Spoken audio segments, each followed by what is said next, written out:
Bon, on est parti. Ah oui.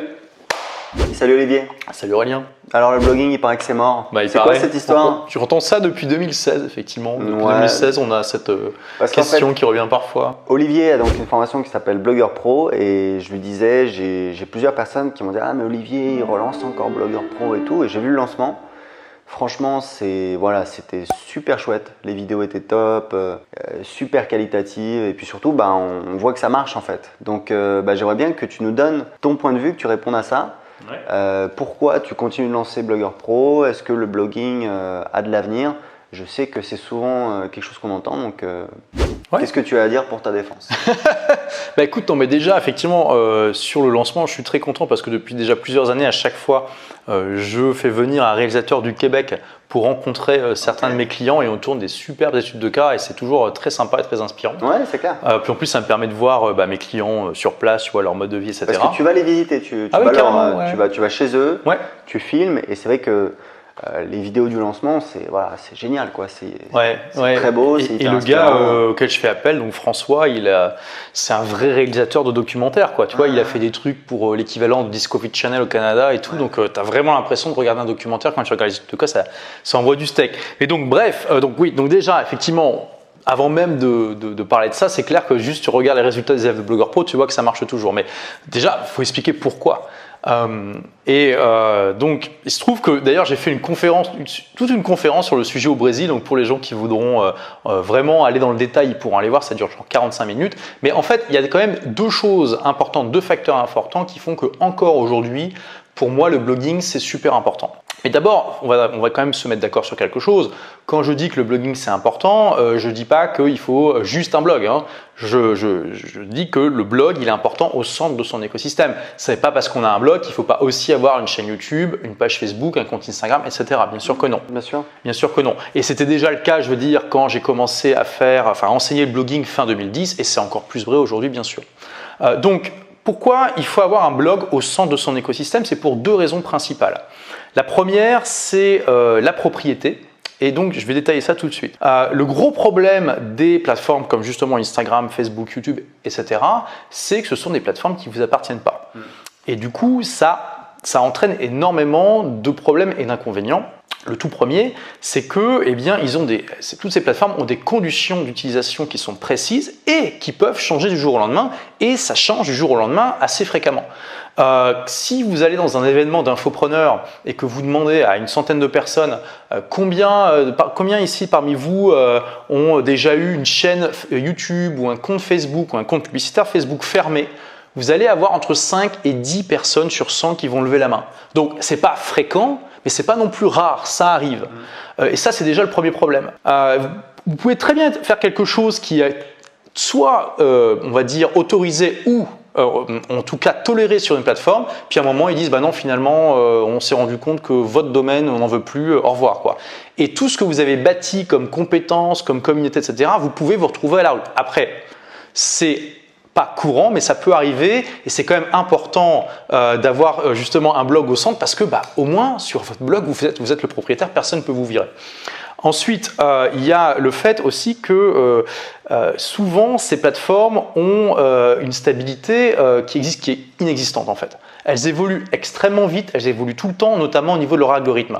Si vous étiez un spécialiste de Facebook en 2014 et que pour une raison X ou Y, vous avez laissé tomber et que vous revenez aujourd'hui, grosso modo, tout ce que vous saviez à l'époque, vous pouvez le jeter à la poubelle et repartir de zéro parce que ça a complètement changé. Et au-delà de ça, on voit aussi que les algorithmes, les changements d'algorithme peuvent se faire au détriment des utilisateurs commerciaux des plateformes. On l'a vu encore il y a quelques mois sur Facebook où du jour au lendemain, la portée des pages s'est complètement effondrée et il y a des tas de gens qui pendant des années, ils ont eu beaucoup de succès, mais voilà, tout ce qu'ils avaient bâti s'est effondré du jour au lendemain et on voit notamment les journaux qui avaient bâti toutes des communautés autour de leurs pages qui étaient désespérés. Il y a des boîtes qui ont fermé aux États-Unis. Il y a des gens qui se sont retrouvés en faillite à cause de ça, ou en tout cas dans des problèmes financiers super importants. Et on a vu notamment des journaux partout dans le monde, y compris en France, qui du coup ont vraiment passé des pubs désespérées pour inciter les gens à venir dans des groupes de discussion, parce qu'aujourd'hui, du coup, ce qui a remplacé les pages, c'est les groupes de discussion. Mais bon, scoop, D'ici quelques mois, quelques années, il est fort probable que Facebook aussi dise ah bah non finalement on s'est dit que les groupes bah non on a bien réfléchi puis on s'est dit que finalement vous deviez payer aussi pour que les gens dans les groupes puissent voir les posts. Et donc il faut quand même bien se rendre compte de ça, c'est que quand vous bâtissez votre contenu et votre communauté sur des plateformes qui vous appartiennent pas, vous êtes complètement soumis à leur arbitraire et à leurs décisions stratégiques qui sont pas tout le temps alignées avec vos décisions stratégiques, voire même souvent pas alignées du tout. Et alors, on va me dire parfois, même d'accord, mais finalement, quand tu as un blog, tu es aussi soumis à des changements d'algorithmes, notamment des moteurs de recherche, notamment de Google. Ouais. C'est vrai.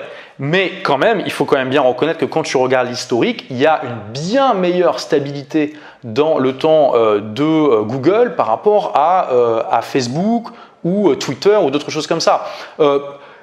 Finalement, le média social qui se rapproche le plus de la stabilité de Google, c'est YouTube. On va peut-être en parler après, mais clairement, bon, il y a quand même pas mal de choses qui ont changé. Hein. Ça évolue quand même pas mal Google. Mais à partir du moment où vous n'êtes pas extrême dans votre optimisation de votre référencement, où typiquement vous ne tombez pas dans ce qu'on appelle le black hat, c'est-à-dire vraiment les pratiques qui sont déclarées, qui sont trop agressives aux yeux de Google. Grosso modo, ce que vous aviez appris en 2008, les bases fonctionnent toujours. Il y a beaucoup de détails qui ont changé, mais finalement créer du bon contenu qui apporte de la valeur, voilà, mettre le mot-clé principal dans le titre, dans la description, dans l'article, avoir des liens de qualité qui viennent d'autres sites.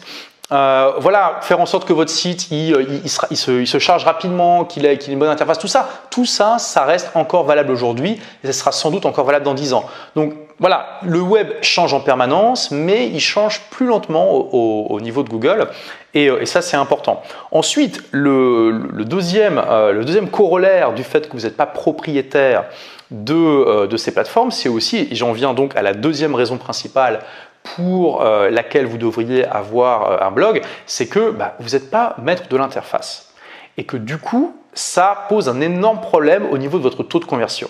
Parce que, imaginons, vous vous dites voilà, je vais organiser un événement dans ma vie, un événement physique, dans 3 mois, je veux vraiment faire la promotion à fond. Allez, du coup, sur la colonne droite de ma chaîne YouTube, je vais mettre une bannière pour motiver les gens à y aller. Et puis aussi, sur la colonne gauche de ma page Facebook, je vais aussi mettre une bannière pour inciter les gens à y aller.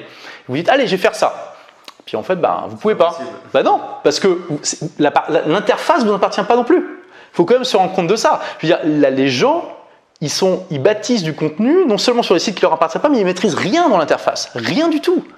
Et non seulement vous pouvez pas l'utiliser comme vous voulez, mais en plus ça peut changer du jour au lendemain. Et non seulement ça peut, mais ça le fait. Ça change tout le temps. Ça change tout le temps. Et notamment sur Facebook, mais aussi sur tous les autres. Et encore une fois, voilà, je veux dire, ces plateformes-là, elles s'en foutent complètement de vous. Vous êtes un numéro. Même si vous avez une communauté immense, juste vous, ça représente une toute petite partie de leur trafic et ils n'en ont rien à carrer. Donc bien sûr, quand ils vont faire des changements d'interface, ils vont quand même faire attention à ce que leurs chiffres globaux ne soient pas pires qu'avant, qu'ils s'améliorent. Mais si par hasard, ils font un changement d'interface qui est bénéfique pour eux dans la globalité, mais qui est néfaste pour vous, tant pis pour vous. Vous n'avez aucune maîtrise dessus. Et au-delà de ça, donc le problème, c'est que votre taux de conversion est forcément moindre parce que sur votre blog, si vous dites « Hey, voilà, je vais mettre une bannière rose fluo qui clignote sur ma colonne de droite », alors je ne recommande pas forcément de faire ça, mais voilà, au moins vous pouvez le faire, vous pouvez le faire. Si vous voulez mettre une lightbox, et on sait bien que ce qui convertit le mieux aujourd'hui, encore maintenant, c'est les lightbox. Voilà, c'est les petits pop-up, c'est-à-dire les choses qui s'affichent devant. Vous ne pouvez pas faire ça sur Facebook, sur YouTube, sur Twitter, sur Instagram, vous pouvez faire ça de nulle part, à part sur votre propre blog. Et on sait très bien que rien que ça peut multiplier par 2 ou 3 votre taux de conversion du jour au lendemain. Donc je veux dire, sur YouTube, quand vous avez 2% de taux de conversion, alors je vais quand même, qu'est-ce que je veux dire par taux de conversion? On va dire que sur 100 vues, c'est le nombre de personnes qui s'inscrivent à votre mailing list, c'est-à-dire qu'ils deviennent des prospects. Parce que encore aujourd'hui, l'email reste la manière la plus efficace de contacter les gens. On a peut-être ManyChat qui aussi apporte une dimension supplémentaire, mais pareil, je recommande. Donc ManyChat, c'est finalement envoyer des messages sur Messenger de Facebook.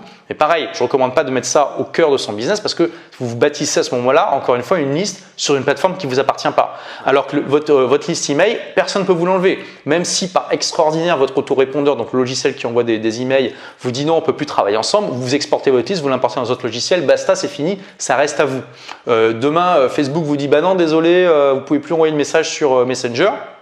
Il y a eu des blocages justement sur ManyChat. Il y a eu des blocages, bien sûr. ManyChat aussi n'a pas pu prendre de personnes pendant plusieurs mois. Je ne sais même pas si c'est résolu maintenant, tu vois. Je sais même pas. Peut-être que Facebook, à un moment, va dire non, finalement, on s'est rendu compte que ça n'apportait pas de valeur. Ça peut très bien arriver du jour au lendemain. Et là, vous pouvez rien exporter. Vous êtes bloqué. Vous êtes complètement bloqué. Enfin, je veux dire, il faut se rendre compte de ça. Donc voilà, pour revenir sur le taux de conversion, si vous avez 2% de conversion sur votre chaîne YouTube, c'est-à-dire que grosso modo, sur 100 vues, vous avez 2 personnes qui s'inscrivent à votre mailing list, c'est magnifique. Vous êtes un dieu vivant. Je veux dire, vous vous baladez dans la rue, il y a une lumière qui descend du ciel, vous entendez Alléluia en background, vous brillez la nuit, c'est génial quand vous allez en discothèque. Enfin, vous êtes vraiment quelqu'un d'extraordinaire. Quand vous avez 2% sur votre blog, vous avez juste raté votre vie. Enfin, je veux dire, il faut vous reconvertir en autre chose. Vous allez élever des chefs dans le Larzac, ce sera sans doute mieux. Donc voilà, il faut se rendre compte de ça. C'est pas difficile d'atteindre un taux. Je dis pas que c'est forcément facile, mais en tout cas, c'est possible d'atteindre un taux de transformation de 5% sur son blog. Et j'ai des élèves qui font du 10, 15, parfois du 20%, notamment en proposant des bonus qui sont liés à l'article en question. Et je veux dire, ça, sur le long terme, ça fait une différence énorme. Parce qu'il faut calculer, je veux dire, 100 visiteurs, enfin, on pourrait calculer à 100 ou 1000 visiteurs par jour. Vous pouvez faire le calcul, tiens, 100 visiteurs par jour, avec 2 et 5% de conversion, ou même 10, au bout d'un an, combien vous avez de personnes dans votre mailing list? Ça fait une différence absolument énorme. Donc, il faut bien se rendre compte de ça. Et finalement, il y a aussi une troisième raison qui est extrêmement importante. Parce que beaucoup de gens disent, oui, mais attends, le blogging, c'est has-been, etc. Et tu vois, on en parlait, mais il faut vous rendre compte d'une chose quand même. Moi, je réponds souvent comme ça, mais je leur dis, mais est-ce que Google, c'est has-been? T'as arrêté d'utiliser Google?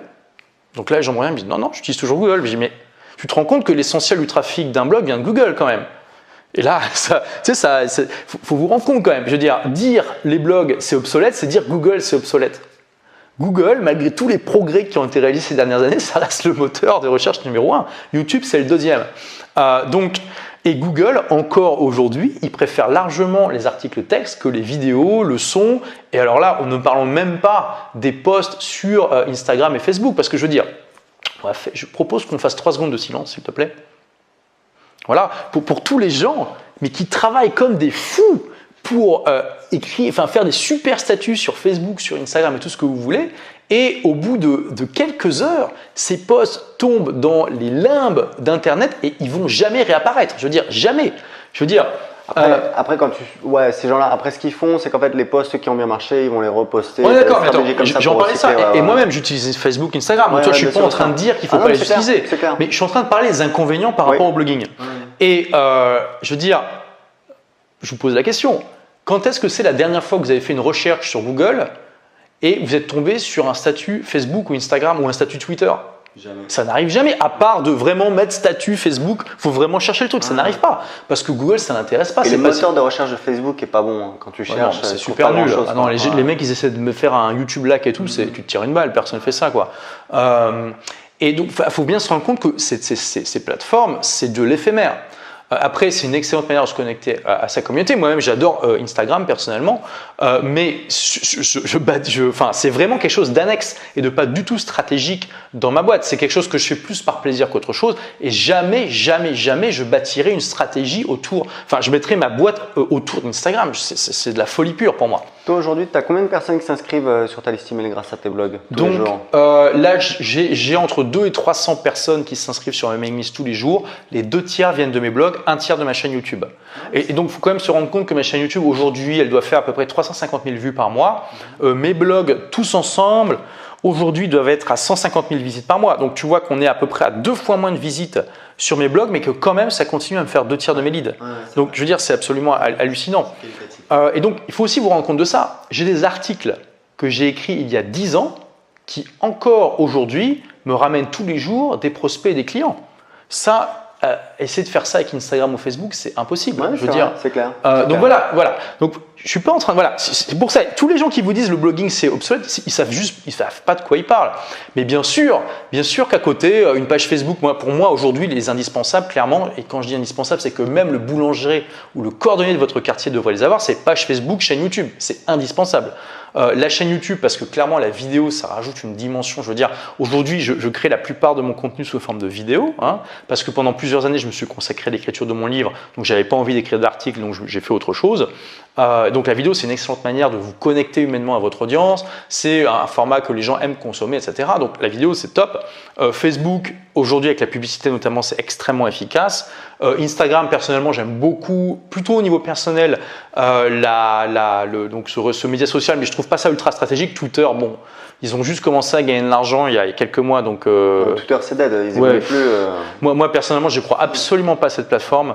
Voilà, en plus ça a toujours été, ça reste la cour de récréation, même s'ils essaient de plus en plus de modérer un maximum, mais finalement ça reste un peu n'importe quoi. Et Snapchat alors, parce que J'ai fait Snapchat pendant un moment, et quand Instagram a sorti la fonction similaire à Snapchat, à savoir les 6 stories, je laissais tomber Snapchat. En plus, Snapchat a complètement changé son interface du jour au lendemain et a vraiment mis en avant les gros comptes. Moi, ma portée, mon reach sur Snapchat a été divisé par 4 du jour au lendemain. J'ai fait bon les mecs, au même moment où Instagram a sorti ses stories, j'ai dit bon les gars, ça va quoi. Donc j'ai complètement arrêté Snapchat. Et aujourd'hui, en plus, ce qui est bien avec Instagram, c'est que quand vous publiez une stories dessus, c'est aussi publié sous forme de stories sur Facebook. Et comme j'ai une page Facebook qui est suivie par pas mal de personnes, tout de suite, ça multiplie par 2 ou 3 la portée, c'est cool quoi. Mais bon, je fais plus ça par plaisir, vraiment que pour le business. Mais voilà, l'écosystème c'est important, mais le blog, ça reste vital aujourd'hui. Ne croyez personne qui vous dit le contraire. Souvent, les gens qui vous disent le contraire, d'ailleurs, c'est des gens qui ont quelque chose à vous vendre, c'est une manière de se positionner. On connaît bien ça en marketing, ça s'appelle le nous contre eux. Et on va dire, voilà, vous comprenez tous ces gens qui vous disent que le blogging, le blogging c'est dead, donc vous dites, ah, du coup, ouais, donc voilà le nouveau truc qui marche aujourd'hui. Mais retenez bien ça, c'est pas parce que quelque chose est plus à la mode que ça marche plus. Et parfois, comme je disais Aurélien, c'est même parce que quand ça commence, ça peut être à la mode que ça marche mieux parce que vous avez moins de concurrence. Ouais, c'est vrai, et les gens qui comprennent les principes cœur, ils se rendent compte que ça fonctionne toujours. Donc je veux dire, la prochaine fois qu'on vous dit le blogging est mort, dites-leur ce que je vous ai dit, on verra s'ils arrivent à réfuter ça. Parce que, et puis il n'y a qu'à voir les études de cas. Moi j'ai vu dans ton lancement les études de cas de tes élèves qui ont suivi la formation il y a 1 an et qui ont créé un business rentable avec un blog. Je veux dire, ça parle pour soi. En tout cas, merci Olivier pour tes réponses, c'est hyper pertinent. On voit quand même que Olivier, il est passionné, ça fait plaisir à voir, c'est génial. Pour les gens qui veulent te suivre, je vais mettre les liens en dessous de la vidéo, ta chaîne YouTube, tes blogs. Ouais. Et une prochaine à Lisbonne. À une prochaine. Ça marche. Allez, merci Olivier. Ciao.